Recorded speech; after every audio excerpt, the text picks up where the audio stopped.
नमस्कार दोस्तों। Law of one यानी एक का कानून, या कह लीजिए एक का ज्ञान, या कह लीजिए एक के तरीके, यह उसके 36वें सत्र का दूसरा भाग है। दोहराया जाता है कि इस किताब द्वारा दी गई सभी सूचनाएं और जानकारियां आप जान भी सकते हैं, मान भी सकते हैं, नज़रअंदाज भी कर सकते हैं और नकार भी सकते हैं, क्योंकि यह आपकी स्वतंत्र इच्छा या फ्री विल है, जो कि एक अनंत रचयिता द्वारा आपको दी गई है। एक बात और कही जाती है कि लॉ ऑफ वन पूरी तरह से सभी के लिए फ्री है। यदि कोई इकाई या व्यक्ति इसको निजी स्वार्थ के लिए इस्तेमाल करे तो वह उसकी व्यक्तिगत जिम्मेदारी होगी। और साथ ही साथ यह भी कहा जाता है कि यदि कोई व्यक्ति इसको अपनी भाषा में परिवर्तित करके दूसरों से साझा करना चाहे या फिर इन वीडियोस को अपने चैनल पर चलाना चाहे तो वह भी ऐसा कर सकता है, क्योंकि वह भी उसकी फ्री विल है। तो पहला सवाल डाउन करते हैं। इन अवधारणाओं के साथ इतनी परेशानी होने के लिए मुझे खेद है, लेकिन मुझे यकीन है कि हमारी समझ और भाषा में अनुवाद करना काफ़ी कठिन है और मेरे कुछ प्रश्न बेतुके हो सकते हैं। लेकिन क्या इस हायर सेल्फ के पास शरीर है? हमारे शरीर जैसे किसी प्रकार का वाहन है? क्या इसका कोई शारीरिक परिसर है? तो रा कहते हैं यह सही है। हायर सेल्फ वह है जो छठी घनत्वता में काफ़ी उच्च स्तर पर है और सातवीं घनत्वता में जाने वाले हैं। सातवें घनत्वता में अच्छी तरह से प्रवेश करने के बाद व्यक्ति पूरी तरह से टोटल सेल्फ बन जाता है। वहाँ वो आध्यात्मिक ज्ञान इकट्ठा करना शुरू कर देता है और अष्टक यानी ऑक्टेव की घनत्वता में पहुँचता है। इस प्रकार पीछे की ओर देखना उस बिंदु पर समाप्त हो जाता है। तो दोस्तों, यहाँ पर डॉन ने सवाल किया था कि मुझे ये बताना है कि ये जो छठी घनत्वता में होते हैं या जो हमारे हायर सेल्फ होते हैं, क्या इनके भी शरीर होते हैं जैसे हमारे हैं? और उन्होंने ये भी कहा था कि हो सकता है कि जिस भाषा में हम लोग बात कर रहे हैं उसको ट्रांसलेट जिस तरीके से हम लोग कर रहे हैं, तो हो सकता है कि मेरे सवाल थोड़े से आप लोग को बेतुके भी लगे, लेकिन मैं फिर भी कोशिश करूँगा जो मेरे दिमाग में सवाल आ रहे हैं वो मैं आपसे पूछ लूँ। तो राउस का जवाब ये देते हैं, कहते हैं ये जो हायर सेल्फ है ना, ये छठी घनत्वता में तो होते हैं यानी सिक्स्थ डेंसिटी में होंगे, लेकिन उसके काफ़ी ज़्यादा हायर ऑक्टेव पे होंगे, जैसे सा रे गा मा पा दा नी सा। तो सा में पहुंचने से पहले ना उसके अंदर भी बहुत सारी घनत्वताएं होंगी। ठीक है। तो ऐसे करते करते करते करते उसके अंदर, क्योंकि इनका ज्ञान बहुत ज़्यादा हो जाता है ना, जिसका सिक्स्थ डेंसिटी में बहुत ज़्यादा ज्ञान हो जाए यानी संतुलन ज़्यादा आ जाए जिसके अंदर, वो फिर दूसरों का हायर सेल्फ बनता है। ठीक है।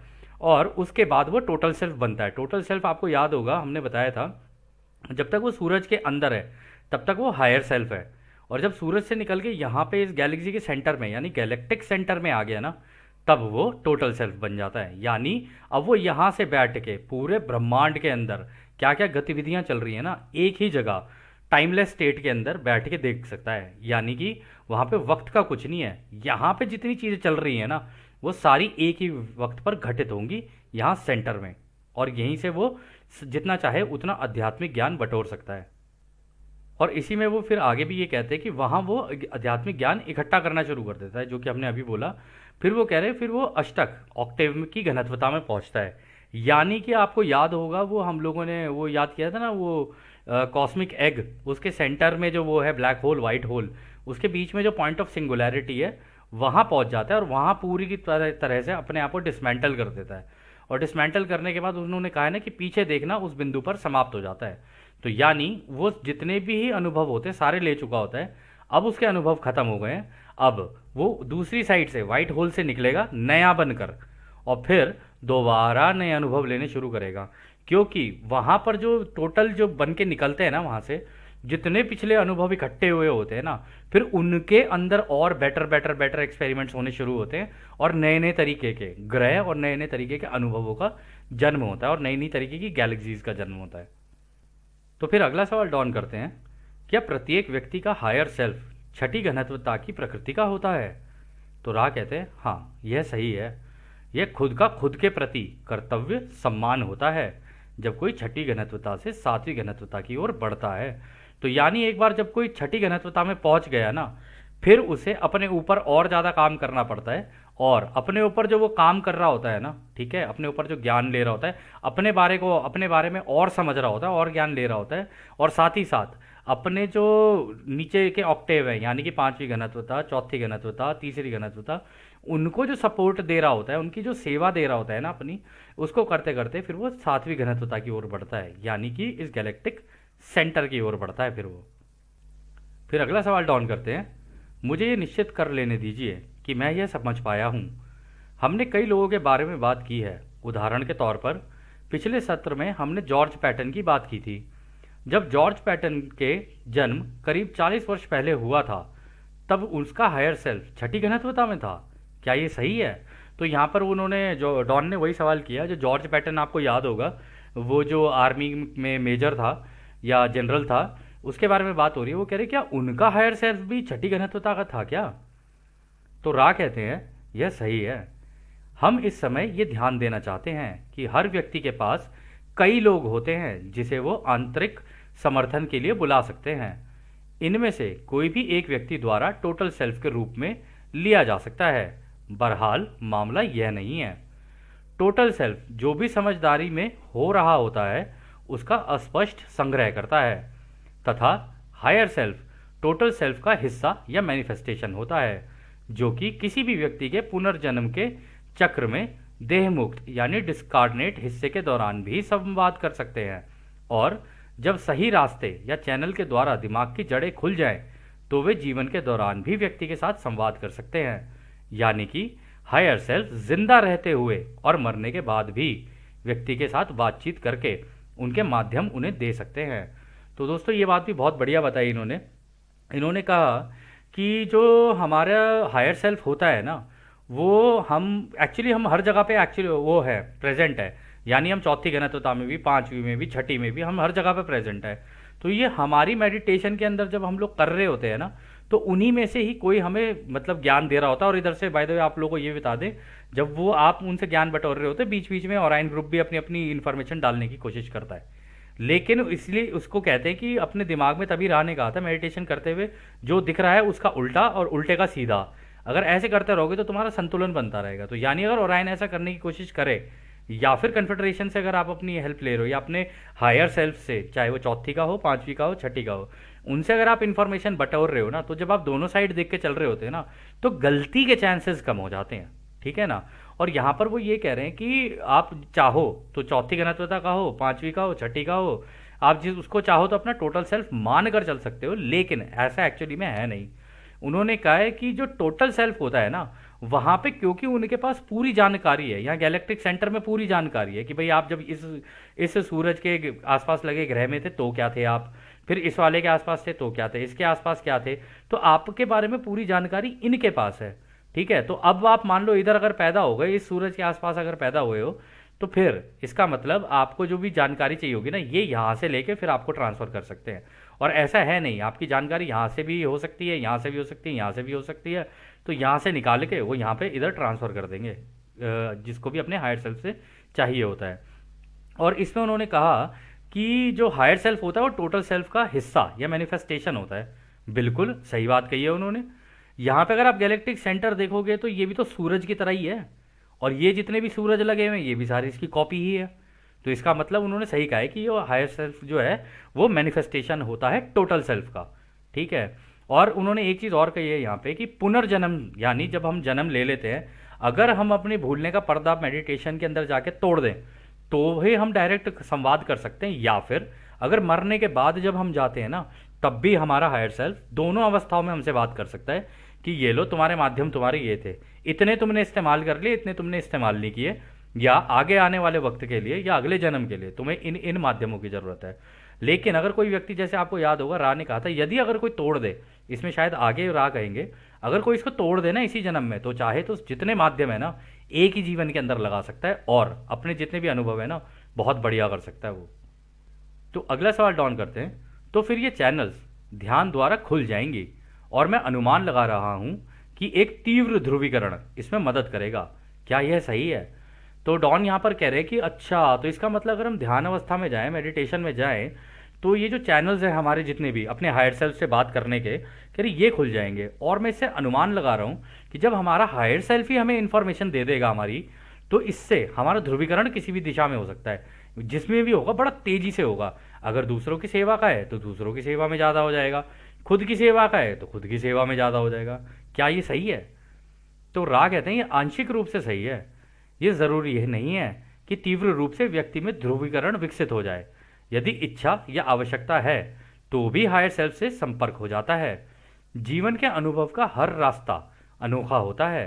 हालांकि ध्रुवीकरण को देखते हुए इच्छा शक्ति बहुत बढ़ जाती है और इच्छा शक्ति से ध्रुवीकरण बढ़ता है।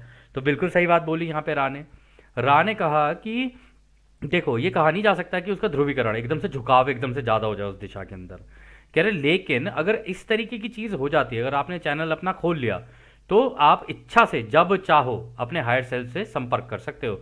जैसे कि दोस्तों आज की डेट में जिम और ऑस्टिन और भी उनकी टीम में कई लोग हैं जो कि अपनी इच्छा से अपने हायर सेल्फ से कांटेक्ट कर सकते हैं मेडिटेशन में। तो उनकी जो चैनलिंग चल रही होती है ना, उन्हीं से चल रही होती है, ठीक है। और वो कह रहे कि जीवन के अनुभव का हर रास्ता अनोखा होता है। बिल्कुल, हमारे सारे अनुभव एक जैसे थोड़ी ना है, सबके अलग अलग है, किसी का कैसा है किसी का कैसा है। कह रहे लेकिन अगर ये कांटेक्ट हो जाता है ना अपने हायर सेल्फ से, तो इच्छा शक्ति बहुत बढ़ जाती है कि भाई मुझे अब दूसरों की सेवा में करना है या खुद की सेवा में करना है, दोनों में से जो भी आपका रास्ता होगा ना, इच्छा शक्ति बढ़ जाएगी। तो उसकी वजह से ये होता है ध्रुवीकरण बढ़ जाता है। इच्छा होगी तो ध्रुवीकरण बढ़ जाएगा, ध्रुवीकरण ज़्यादा होगा तो इच्छा भी बढ़ जाएगी। ये दोनों हैंड इन हैंड एक साथ ही चलते हैं। तो फिर अगला सवाल डॉन करते हैं। हम हिमलर का उदाहरण लेते हैं। हम ये अनुमान लगाते हैं कि उसका हायर सेल्फ भी छठी घनत्वता का था और ये भी हमें पता है कि उसने नेगेटिव रास्ता चुना था। तो क्या उसका हायर सेल्फ छठी घनत्वता की नेगेटिव स्थिति में रहेगा?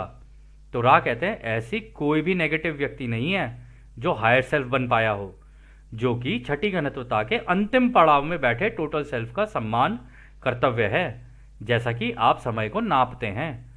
नेगेटिव झुकाव वाले व्यक्ति को दिक्कत होती है जब वो ज्ञान वाले पांचवी घनत्वता के बाद जब एकता की छठी घनत्वता में आता है, क्योंकि वहां उन्हें रचयिता का शुद्ध ज्ञान मिलता है, जिसे उन्हें उतनी ही मात्रा में प्रेम के साथ संतुलित भी करना होता है। जब कोई व्यक्ति नेगेटिव झुकाव वाला होता है तो उसके लिए प्यार रोशनी को एकता में प्राप्त करना मुश्किल होता है और छठी घनत्वता के पहले पड़ाव में नेगेटिव झुकाव वाले समूह को अपना नेगेटिव झुकाव छोड़कर छठी घनत्वता पॉजिटिव को चुनना पड़ता है। तो दोस्तों नेगेटिव वाले चाहे कितनी भी कोशिश कर लें, वो एंड में जाके ना, क्योंकि जैसे ये फिफ्थ डेंसिटी होती है ना, जब ज्ञान की उनको मिलता है, रोशनी का पता चलता है कि सब कुछ रोशनी से बना है, जब वो ज्ञान की वो ले रहे होते हैं ना, तो उनको उसे प्रेम से करना होता है। लेकिन पीछे से तो प्रेम, खुद के प्रेम की वो जानकारी लेकर आए हैं ना, दूसरों से प्रेम की जानकारी तो उनको होती नहीं है। चलो ठीक है, तुम खुद के प्रेम के रास्ते पे चलते हुए पांचवी घनत्वता में पहुंच भी जाओ। अब वहां से जैसे तुम छठी में पहुंचोगे, वहां पे यूनिटी है, वहां पे तुम्हें दूसरों से प्रेम और रोशनी इन दोनों को संतुलित करना है। अब तुम संतुलित ही नहीं कर पाओगे क्योंकि तुम्हें तो प्रेम का ज्ञान ही नहीं है पीछे से। तो इस वजह से वो रास्ता छोड़कर अब इन्हें वहां जाके छठी घनत्वता में फिर प्रेम का ज्ञान भी लेना पड़ता है। यानी एक काम नहीं, दो दो काम पड़ गए। जो मतलब यहाँ पे ये सोच रहे थे कि हमें काम ना करना पड़े, और वहां जाके इतना काम हो जाता है कि बस पूछो ही मत। और कर लो, हैं काम वाली के पैसे लोगे तुम, और काम वाली के पैसे कम दे रहे थे ना, अब वहां जाके देखो कितना काम करना पड़ेगा। आए बड़े चल के नेगेटिव रास्ते वाले, अरे अभी भी कह रहे भाई सुधर जा सुधर जा। सुधरना क्या कि तेरी इच्छा है भाई, करना है तो कर ले, नहीं करना तो कोई बात नहीं, सब प्रभु की माया है। खैर आगे वो कहते हैं, इसलिए जो हायर सेल्फ इस तरह की सहायता के लिए तैयार सभी लोगों को अपनी समझ उपलब्ध कराता है, वह पॉजिटिव होता है। हालांकि हर व्यक्ति की स्वतंत्र इच्छा सबसे ऊपर होती है और जो भी सलाह हायर सेल्फ द्वारा दी जाती है उसे या तो पॉजिटिव या नेगेटिव ध्रुवीयता की तरह देखा जाता है, और यह हर व्यक्ति के चुनाव पर निर्भर करता है। तो रा ने कह ही दिया है कि भैया देखो आगे जाके तुम्हें दिक्कत तो आ सकती है, तुम चाहो तो हमारी सलाह ले सकते हो, लेकिन अब तुम्हारा झुकाव किस तरीके का है उसके हिसाब से तुम पॉजिटिव चाहो तो पॉजिटिव सोच लेना, नेगेटिव चाहो तो नेगेटिव सोच लेना, क्योंकि स्वतंत्रता की लॉ तो लगी हुई है, फ्री विल का लॉ लगा हुआ है। वो तो ये जितनी भी चीज़ें इनमें सबसे ऊपर तो फ्री विल है, और फ्री विल को तो नकारा नहीं जा सकता ना। तो इस केस में ऐसा हो जाता है। फिर अगला सवाल डॉन करते हैं। फिर उदाहरण के तौर पर हिमलर को लें तो क्या जब 1940 के दशक में उसका जन्म हुआ था तब उनका हायर सेल्फ छठी घनत्वता सकारात्मक का था? क्या ऐसा था? तो रा कहते हैं हाँ यह सही है। तो हिमलर का भी हायर सेल्फ था तो पॉजिटिव, लेकिन यहाँ पर तो चॉइसेस थी ना उसके पास, फ्री विल का उसने इस्तेमाल किया, हो गया नेगेटिव। फिर अगला सवाल डाउन करते हैं, क्या 1940 के दशक में जब हिमलर ने जन्म लिया था तब वो किसी भी तरह से अपने हायर सेल्फ के संपर्क में थे? तो रा कहते हैं हम आपको याद दिलाते हैं कि नकारात्मक मार्ग विभाजन का मार्ग है, यानी कि नेगेटिव जो पाथ है ना वो सेपरेशन का पाथ है। पहला विभाजन क्या है? वह है खुद से खुद का विभाजन। हिमलर के रूप में जाने वाले इस व्यक्ति ने अपनी इच्छा शक्ति और ध्रुवीकरण की क्षमता के लिए किसी भी स्रोत से मार्गदर्शन प्राप्त नहीं किया था, बल्कि अपनी ही जागरूकता द्वारा अपने इस जीवन के अनुभव में खुद चुनाव करके और अपने पिछले जीवन के अनुभव द्वारा बने हुए विरोधाभास के अनुसार ही चुनाव किया।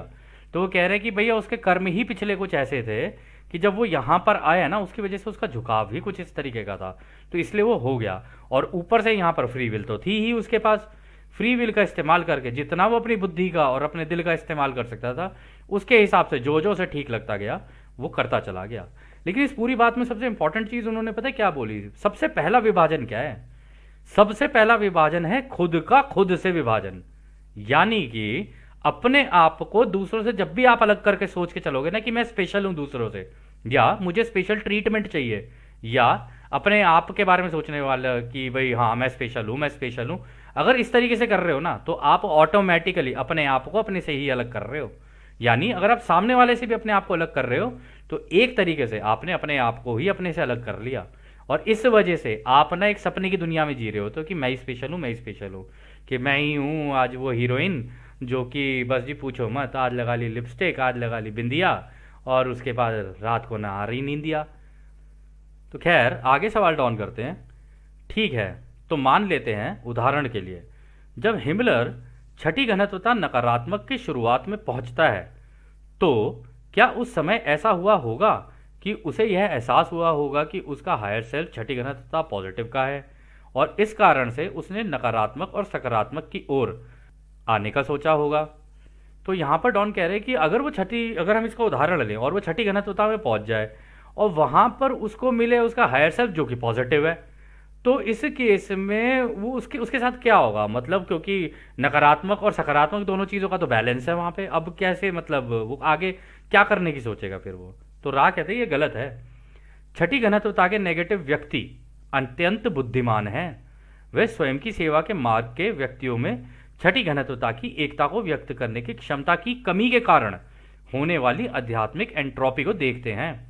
इस प्रकार रचयिता से प्रेम करना और किसी बिंदु पर यह महसूस करना कि रचयिता ना वो केवल खुद है बल्कि दूसरा व्यक्ति भी वो खुद ही है, इस व्यक्ति ने स्वयं की जागरूकता से अपनी सारी ऊर्जा को इसी दिशा में झुका दिया ताकि वह अपने विकास को जारी रख सके। तो यहाँ पर भी देखो दोस्तों, वो बेशक बात उसकी कर रहे हैं हिमलर की, लेकिन उन्होंने ये कहा कि भाई अब उसको जब पता ही नहीं था, उसने ध्यान ही नहीं दिया इस चीज़ के ऊपर, ना ही अपने बारे में जानने की कोशिश की, ना ही रचयिता के बारे में जानने की कोशिश की। जब उसने जानने की कोशिश नहीं की तो जितनी उसकी ऊर्जा थी उसका पूरा का पूरा झुकाव उसने एक ही साइड में कर दिया। और अगर वो छठी घनत्वता में पहुंच भी जाए तो उन्होंने कहा ना कि छठी घनत्वता का नेगेटिव व्यक्ति भी अगर वहां पहुंचेगा ना तो बुद्धिमान तो अत्यंत होगा, क्योंकि पीछे से आ रहा है ना वो पांचवी घनत्वता से, और वहां पे वो रोशनी का ज्ञान लेके आ रहा होता है। तो कहते हैं कि वो छठी में जब पहुंच जाएगा ना, छठी घनत्वता यानी सिक्स्थ डेंसिटी में जब वो पहुंचेगा तो वहां पे आध्यात्मिक एंट्रोपी का मतलब होता है डिसऑर्डर, यानी कि अगर वो वहां पहुंचा तो वहां पहुंच के क्योंकि उसका प्रेम का ज्ञान नहीं है ना, उसमें डिसऑर्डर आना शुरू हो जाता है। तो अगर वो अपने नीचे वाले बंदे को, जैसे कि मान लो अगर वो खुद नेगेटिव है और दूसरा और कोई नेगेटिव आ गया उसके पास जो चल के आ रहा है अब अपने अनुभव कंप्लीट करके, अगर वो उसके पास भी चल के आ रहा है तो उसकी ज़्यादा मदद कर नहीं पाएगा, क्योंकि उसको तो वहां पर पहुंच के खुद को मदद की जरूरत पड़ जाती है। बेशक बुद्धिमान है लेकिन मदद की जरूरत तो उसको भी पड़ जाती है कि यार मैं करूं कैसे यहाँ पे बैलेंस, क्योंकि मेरे को तो प्रेम पता ही नहीं है होता क्या है, और दिल पे लगी होती थी गांठ, तो उसने सीख ही नहीं पाया, अब यहाँ पर दोबारा सीखना पड़ेगा उसको सारी चीज़ें।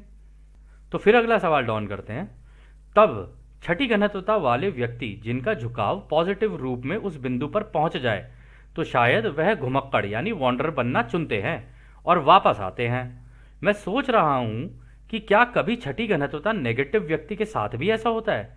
क्या कोई वॉन्डरर या घुमक्कड़ के रूप में तीसरी घनत्वता में वापस आता है? तो डॉन पूछ रहे हैं भाई ऐसा तो हो सकता है कि छठी घनत्वता में पहुंच के कोई वॉन्डरर बन के यहाँ पर आ जाए। और क्या इस केस में नेगेटिव वाले भी ऐसे करते हैं कि वो भी वॉन्डरर बन के यहाँ पर आ जाएं? तो रा कहते हैं, एक बार जब नेगेटिव झुकाव वाला व्यक्ति ज्ञान की घनत्वता में एक निश्चित बिंदु पर पहुंच जाता है तो यह बेहद असंभव हो जाता है कि वह भूलने के पर्दे का जोखिम उठाएगा, क्योंकि इस झुकाव वाला व्यक्ति निस्वार्थ ना होकर स्वार्थी होता है और उसे ये ज्ञान हो जाता है कि इस तरह वापस तीसरी घनत्वता में जाने के क्या खतरे होते हैं। परंतु कभी कभी छठी घनत्वता सकारात्मक का व्यक्ति स्वयं की सेवा के मार्ग की ओर आगे बढ़ने की कोशिश में घुमक्कड़ बनकर आ जाता है। हालांकि यह बहुत ही असामान्य है। तो कह रहे हैं कि देखो, पॉजिटिव वाला तो चला जाएगा, उसको तो कोई दिक्कत नहीं है क्योंकि उसको तो पूरा ज्ञान है। कह रहे लेकिन ये पीछे से जैसी रोशनी का ज्ञान लेके आ रहे होते हैं, इनको पता रहता है कि अगर मैं वापस गया ना थर्ड डेंसिटी में, क्योंकि उसका नेगेटिव झुकाव है, वो वहां जाएगा, उसका नेगेटिव झुकाव होगा ही होगा। और एक बार वहां पहुंचा और लग गया भूलने का पर्दा, तो वो वहां जाकर अपनी पूरी की पूरी जितनी भी वो है ना चीजें, वो सारी भूल जाएगा जो सीख भी चुका है। और वहां पे अगर फिर से दोबारा उसने नेगेटिव कर लिया तो उसके बाद उसे दोबारा पूरा घूम कर आना पड़ेगा, मतलब खेल दोबारा खेलना पड़ेगा। ये बिल्कुल ऐसा है, स्टेज 1 क्रॉस कर दी, स्टेज 2 क्रॉस कर दी, ऐसे करते करते स्टेज 6 तक पहुंचे। अब अगर वो चाहे तो स्टेज 3 में आके खेल सकता है, लेकिन वो ये रिस्क लेगा नहीं कि भाई मैं स्टेज 3 पे जाऊं। वो कहेगा नहीं नहीं भाई, मैं आ गया हूँ बड़ी मुश्किल से स्टेज 5 तक, अगर मैं वापस गया तो मेरे कर्म ऐसे हो जाएंगे वहां जाके, क्योंकि मेरा झुकाव ऐसा है। तो वो इस तरीके का रिस्क लेना नहीं पसंद करता। हालांकि कभी कभी ऐसा हो जाता है, राने का है, लेकिन ये बहुत ही असामान्य है, मतलब बहुत ही कम ऐसा देखा गया है कि कोई करता हो ऐसा। तो फिर आगे डॉन कहते हैं, इसका क्या मकसद है कि यह असामान्य छठी घनत्वता का व्यक्ति घुमक्कड़ बनने के माध्यम से अधिक नेगेटिव रूप से ध्रुवीकरण करना चाहता है। तो हाँ, ये भी बिल्कुल हो सकता है कि अगर वो चौथी घनत्वता में है, 5वीं में है, वो और नेगेटिव लर्निंग के लिए चाहता हो, तो हो सकता है कि वो भी घुमक्कड़ बन के आना चाहे यहाँ पे। तो रा कहते हैं, ये जो वॉन्डर होते हैं इनको अपनी पिछली घनत्वताओं का बहुत अनुभव होता है। जब ये थर्ड डेंसिटी में आते हैं तो इनके दिमाग में एक बात रहती है कि अपने इन्हें पिछले अनुभवों का यूज करके लोगों की ओर ज्यादा मदद कर सकेंगे और लोगों को बहुत तेजी से आगे प्रोग्रेस करवा सकेंगे। इसीलिए वॉन्डर अपनी घनत्वता छोड़कर यहां आने का रिस्क लेते हैं और वह ये भी भली प्रकार जानते हैं कि यदि तीसरी घनत्वता के माया जाल में वो वापस अटक भी गए तो भी उनका झुकाव तो परमपिता परमेश्वर की तरफ ही है। वो वापस अपना रास्ता दूसरों की मदद करते हुए प्राप्त कर ही लेंगे। तो देखा यहाँ पे कितनी अच्छी बात बोली कि भाई वॉन्डरर्स का तो झुकाव ही ऐसा होता है। वो जब यहाँ पर आते हैं ना, वो अपने लिए नहीं आते, वो आते दूसरों के लिए, कि खुद की प्रोग्रेस तो चलो, क्योंकि यहाँ पर वो करेंगे जब ये सिखाएंगे, वो जब अपनी घनत्वता में वापस जाएंगे ना तो उनकी प्रोग्रेस और बहुत ज़्यादा आगे की हो चुकी होगी। लेकिन यहाँ पर दूसरों की प्रोग्रेस कराने के लिए आते हैं ना, तो वो इसलिए आते हैं क्योंकि उन्हें पता है कि यार एक ही है हमारा परमपिता परमेश्वर, एक ही हम सबका रचयिता है। तो वो ये रिस्क लेने के लिए आ जाते हैं, ये रिस्क लेके आते हैं क्योंकि झुकाव ही वैसा होता है। अब जब झुकाव वैसा होगा तो वो दूसरों की सेवा के रास्ते पर निकलेंगे, और जब वो दूसरों की सेवा के रास्ते पर निकलेंगे तो धीरे धीरे धीरे धीरे उनका वही झुकाव दोबारा वापस हो जाता है और वो अपनी घनत्वता में वापस चले जाते हैं। लेकिन हाँ, वो ही हैं जो इस रिस्क को ले सकते हैं क्योंकि उनका झुकाव पहले से ही इसी तरीके का है। फिर वो आगे कहते हैं, और यदि ये वॉन्डर किसी तरह अपने भूलने के पर्दे को हटाने में कामयाब हो गए तो थर्ड डेंसिटी में जाकर फिर ये अपने कैटलिस्ट यानी माध्यमों का इतना अच्छे से इस्तेमाल करते हैं कि लोगों की मदद करने के साथ साथ खुद भी अपनी आगे की घनत्वताओं में आगे बढ़ने की गति को काफी तेज कर पाते हैं। इससे ये और भी तेजी से आगे की घनत्वता में प्रवेश कर जाते हैं। तो इसका मतलब ये भी हो सकता है दोस्तों कि कोई छठी घनत्वता का वॉन्डर यहाँ आ जाए और अपनी प्रोग्रेस यहाँ पे इतनी तेजी से कर लेगी वो छठी में भी ना पहुंचे, वो सीधा ही तोड़ ताड़ के सीधा 7th में निकल जाए, कुछ भी पॉसिबल है। या फिर 6th के भी और ज़्यादा हायर ऑक्टेव पे निकल जाए और हो सकता है कल को किसी का हायर सेल्फ बन जाए। बहुत सारी पॉसिबिलिटीज़ है, एंडलेस पॉसिबिलिटीज़ है। और अगर उसने यहाँ पे अपनी वेल ऑफ फॉरगेटिंग तोड़ दी और से ये पता चल गया कि भाई ये मेरे माध्यम है, ये मेरे कैटलिस्ट है, ऐसे ऐसे मुझे एक्शन लेना है, अगर उसे ये सारी चीज़ें पता चल गई ना तो वो बिल्कुल ध्यान से एक एक एक्शन लेता चला जाएगा और उससे दूसरों की मदद करता चला जाएगा, दूसरों को आगे निकालेगा तो उसकी खुद की प्रोग्रेस भी हो जाएगी। फिर वो आगे कहते हैं, इसी तरह जो नेगेटिव पोलराइज बीइंग होता है वो थर्ड डेंसिटी में आ तो जाता है पर एक्टिवली आगे खुद को रखकर कार्य नहीं करता है। वो तो बस नकारात्मक सोच रखने वालों को बताता है कि यह कैसे करना है और वह कैसे करना है, बस इंस्ट्रक्शंस देता है। खुद कुछ भी काम में पार्टिसिपेट नहीं करता है, क्योंकि वह जानता है कि यदि वह कुछ नहीं भी करेगा तो भी जहां से आया है वहां तो चला ही जाएगा, और यदि वो कुछ ज़्यादा करेगा भी तो पहले स्वयं के बारे में सोचता है, ना कि उसके साथ के लोगों के आगे बढ़ने के बारे में। तो दोस्तों, नेगेटिव वालों की तो प्रॉब्लम ही यही है, वो उनको पहले अपना ही सोचते हैं। आपने आपने कई लोगों का बिहेवियर ऐसे देखा होगा, उसको लिए तो कर दिया, मेरे लिए तो किया नहीं, है ना, मेरे को तो मिला नहीं, मेरे को ये नहीं मिला, मेरे को वो नहीं मिला। मैं जिनके अंदर ये बहुत ज़्यादा मैं, जिनके मुंह से आप बहुत ज़्यादा मैं सुनो, ज़रूरत से ज़्यादा, कुछ कुछ तो सभी के अंदर होता है, ज़रूरत से ज़्यादा सुनो तो आपको पता चल जाएगा इसका झुकाव नेगेटिव है, इसका पोलराइजेशन कुछ इस तरीके का है। लेकिन वॉन्डरर के केस में, नेगेटिव वॉन्डरर के केस में ये है कि अगर वो आ भी गया ना तो वो पीछे से छुप के काम करेगा, वो आगे नहीं आ सकता किसी भी काम को करने के लिए। वो ऐसी नकारात्मक सोच के लोगों को ढूंढेगा, उनको गाइड करेगा, उन्हें इंस्ट्रक्शंस देगा, लेकिन खुद कभी भी एक्टिवली पार्टिसिपेट नहीं करेगा किसी भी एक्टिविटी में, क्योंकि उसे पता है कि एक बार उसने यहाँ पे कर्म करने शुरू किए ना तो कर्म बनने शुरू हो जाएंगे। एक बार उसके कर्म बनने शुरू हुए तो फंस जाएगा फिर थर्ड डेंसिटी में। इस वजह से वो ये करना पसंद नहीं करता, और अगर वो कुछ करेगा भी ना सबसे पहले अपने बारे में ही सोचेगा, दूसरे जाए तेल लेने के लिए, ये आगे बढ़े या ना बढ़े इससे मुझे कोई मतलब नहीं है, पहले मैं अपना देख लूँ कि भाई मेरा मैं बढ़ूंगा या नहीं बढ़ूंगा। तो उसकी सोच कुछ इस तरीके की होती है। तो खैर, अगला सवाल डॉन करते हैं, क्या आप हमारे इतिहास में छठी घनत्वता के नेगेटिव झुकाव वाले घुमक्कड़ का उदाहरण दे सकते हैं? रा कहते हैं, यह जानकारी हानिकारक हो सकती है, हम इसे रोकते हैं। कृपया अपने बारे में व्यक्तियों को रचयिता के हिस्से के रूप में देखने का प्रयास करें, हम और नहीं समझा सकते। तो वो ये कह रहे हैं कि भैया छोड़ दो ये नेगेटिव वाला, अगर हमने बता दिया पिछला कोई तुम्हें तो फिर तुम कहोगे कि भाई इसका वंशज कौन है, इसका वंशज कौन है, उसका वंशज कौन है, फिर तुम ये ढूंढने के लिए बैठ जाओगे, क्योंकि तुम्हारे पास तो टाइम ही टाइम है, तुम तो यही काम में लगे रहते हो कि भाई इसका वंशज कौन है, कौन कहाँ से आया, कौन कहाँ से, कौन क्या, इन्हीं चक्करों में लगे रहते हो। कह रहे इससे बेहतर तो ये है कि तुम ये सोच लो कि भाई सारे ही रचयिता के हिस्से हैं, ठीक है। ऐसे दुनिया को देखने लग जाओगे तो तुम्हारी कम से कम प्रोग्रेस तो हो पाएगी। तो इसलिए उन लोगों ने, क्योंकि ये आज़ादी का उल्लंघन था एक तरीके से, या आगे आने वाले टाइम के लिए हानिकारक हो सकती है, इसलिए उन्होंने बताई नहीं। फिर अगला सवाल डॉन करते हैं, धन्यवाद, मैं सोच रहा था कि जिस तरह से हमने रा के साथ संपर्क किया है, ऐसा करके हम शायद अपने भूलने की प्रक्रिया को भेद सकते हैं, क्या यह सही है? तो रा कहते हैं, हाँ यह बिल्कुल सही है। तो डॉन कहते हैं, लेकिन क्या आज़ादी का कानून इस पर रोक लगा देगा, क्या यह सही है? तो रा कहते हैं, हाँ ये भी सही है, क्योंकि ज़्यादा होशियार बनने की कोशिश कर रहे थे डॉन यहाँ पे। वो कह रहे थे कि यार काश तुम किसी तरीके से हमारी मदद कर दो, ये हमारी आज़ादी का ये जो है ना, ये सॉरी हमारे भूलने का घूंघट है ये हटा दो, लेकिन ये तो आज़ादी का कानून है, ये तो तुम्हें ही तोड़ना पड़ेगा, हम थोड़ी ना तोड़ेंगे तुम्हारे बिहाफ पे। अच्छा, कर्म तुम्हारा और करवाओगे हमसे, होशियार बन रहे हो बच्चा, हैं बालक, अपने काम पर ध्यान दो, इन सब बातों में मत पड़ो। फिर अगला सवाल डॉन करते हैं, मैं भी यही सोच रहा था कि इस प्रकार के कार्य के लिए कम से कम 3 लोगों का होना तो आवश्यक ही है, क्या यह सही है?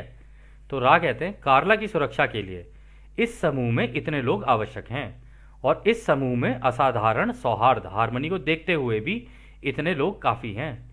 अन्य समूहों में संख्या अधिक हो सकती है, लेकिन हमने इस संपर्क में देखा है कि इस समय जितने लोग मौजूद हैं वो काफ़ी अच्छे से सब कुछ संभाल रहे हैं।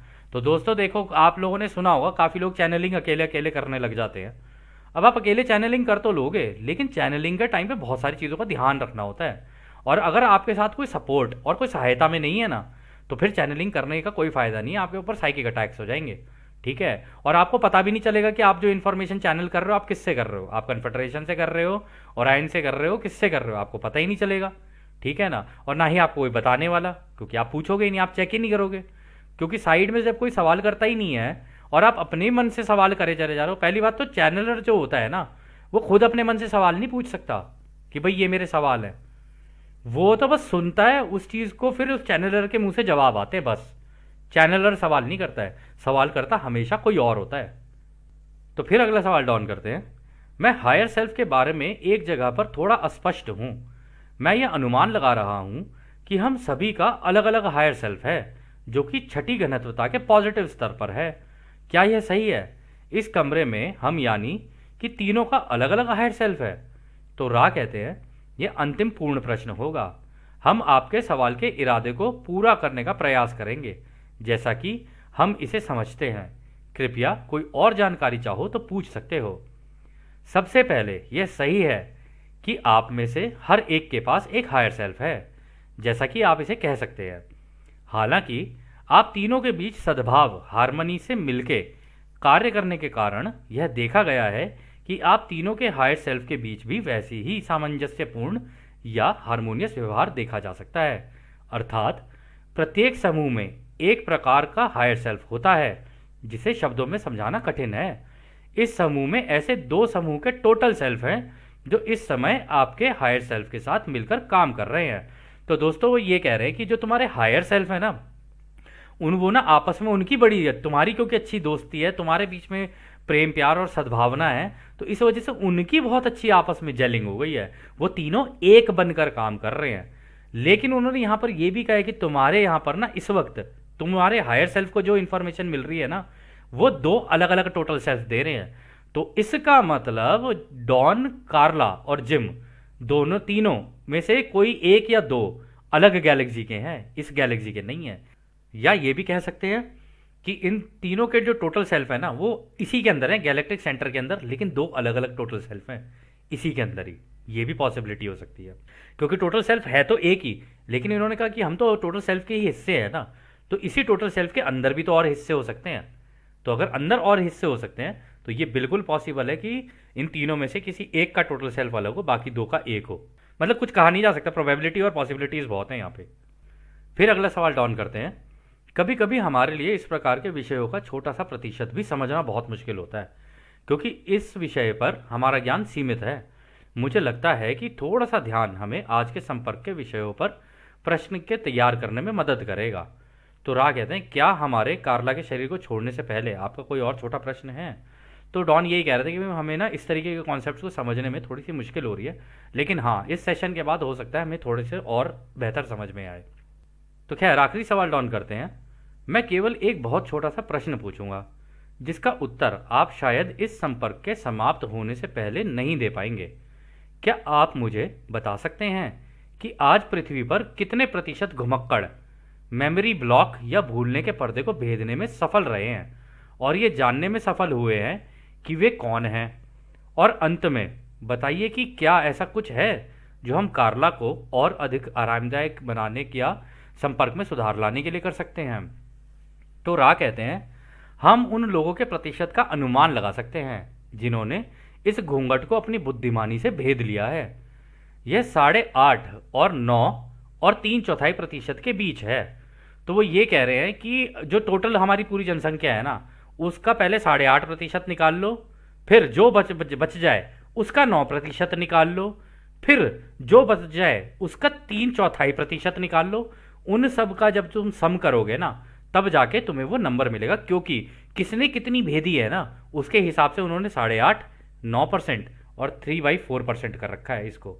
ठीक है, अलग अलग उन लोगों का एक बड़ा प्रतिशत समूह है जिनके पास काफ़ी अच्छी तरह से अपने आप की जानकारी है कि वे कहाँ यहाँ के नहीं हैं, या हम कहेंगे वे इस पागलपन से अलग हैं। ये बचे हुए 50% से थोड़ा सा अधिक है। उनमें से लगभग 1/3 जानते हैं कि वे बाकियों से कुछ अलग हैं।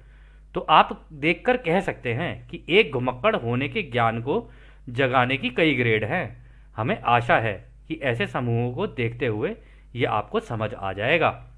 तो वो कह रहे हैं, ये देखो परसेंटेज में हम तुम्हें बता दें कि टोटल अगर तुम देखोगे ना, इनकी टोटल परसेंटेज देखोगे तो जितनी उन्होंने बताई कि 8.5%, फिर 9 जो बच जाए उसका 9%, फिर जो बच जाए उसका 3/4%। अगर तुम इसे कैलकुलेट करोगे ना तो तुम्हें वो नंबर मिल जाएगा, लेकिन उसका भी 50% से थोड़ा सा एक्स्ट्रा होगा। जो नंबर तुम्हारे पास आएगा उसका हल्का सा एक्स्ट्रा है जिन लोगों को पता है कि वो इस धरती पे आके खुद को ये जान चुके हैं कि यार मैं यहाँ का नहीं हूँ, ये तो पागलपन चल रहा है, ये तो इस दुनिया के अंदर ये सारे पागल हैं जो एक ही दिशा में भागे जा रहे हैं। कह रहे इसलिए वो अपनी थोड़े वो घुमक्कड़ी हैं, वो वॉन्डरर ही होते हैं जिनकी सोच इस तरीके की होती है, जो एक्चुअली में ये जानते हैं कि नहीं क्रिएटर तो कोई एक ही है, अंदर ही उनके बचपन से ही होता है ऐसा। ठीक है, और ये सारी जनता ना उन्हें ऐसा लगता है जैसे पागल है, ये एक जैसे पागल खाने के अंदर है वो, उनको ऐसा लगने लगता है कि क्या है एक ही जैसी चीज़ सारे करे चले जा रहे हैं, आपस में लड़ रहे हैं। जबकि इसकी कोई ज़रूरत भी नहीं है। अननेसेसरली किसी ना किसी चीज़ के ऊपर लड़े जा रहे हैं, कुछ ना। तो उनका स्वभाव ही कुछ इस तरीके का है। और इसमें भी अलग अलग ग्रेड के होते हैं। कोई 6th डेंसिटी से आ रहा है, कोई 5th से आ रहा है, कोई 4th से आ रहा है।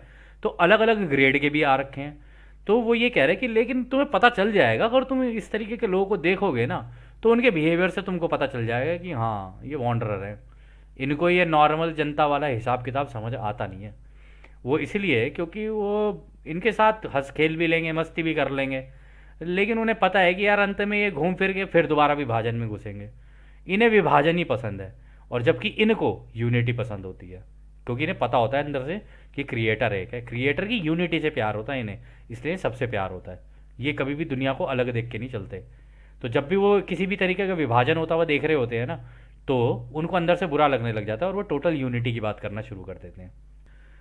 तो खैर दोस्तों, यह सत्र भी अब यहीं समाप्त होता है। और जैसा कि राह हमेशा कहते हैं, अब हम आपको उस एक अनंत रचयिता के प्रेम, उसकी रोशनी, उसकी शक्ति और उसकी शांति में छोड़कर चलते हैं।